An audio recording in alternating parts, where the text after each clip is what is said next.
کیا جسم کی اس طرح سرجری کروانا کہ شیپ وغیرہ بدل جائے، کیا یہ صحیح ہے یا نہیں ہے؟ دیکھیں، فقط خوبصورتی کے لیے تو ایسا کرنا شرعاً جائز نہیں ہوتا۔ ہاں، اگر کوئی جسم کا ایسا حصہ ہے کہ جس کی وجہ سے بدنمائی پیدا ہو رہی ہے اور اس کی وجہ سے بچی کے نکاح میں مسئلہ ہوتا ہے یا خاوند کی بے رغبتی کا سبب بن رہا ہو اور اس میں کوئی دنیاوی نقصان نہ ہو، ایسا نہ ہو کہ کوئی نقصان کا اتنا زیادہ پہلو کہ بعض اوقات شکل بگڑ جاتی ہے، جسم اور خراب ہو جاتا ہے، یا اس کے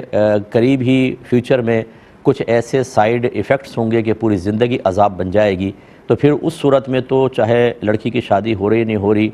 شوہر بے رغبت ہو نہیں کرا سکتے۔ ورنہ اگر کوئی ایسا محفوظ طریقہ ہے اور بچی کا جسم یا اس کے چہرہ کسی لحاظ سے بدنما محسوس ہو رہا ہو تو تھوڑا بہت خوشنمائی کی طرف مائل کرنے کے لیے محفوظ طریقہ اختیار کر سکتے ہیں، لیکن خوبصورتی کی غرض سے ایسا کرنا بالکل جائز نہیں، اور جبکہ اس میں رسک بھی ہے۔ بعض لوگوں نے اسی طرح سرجری کروائی، چہرے کے چہرے بگڑ گئے، ان کے فیوچر ختم ہو گئے۔ تو اس طرح کی چیزوں میں نہ آئیں، جس طریقے سے اللہ تبارک و تعالی نے ہمیں بنایا ہے اس کی رضا پر راضی رہیں، اللہ تعالیٰ اسی میں بہتری عطا فرمائے گا۔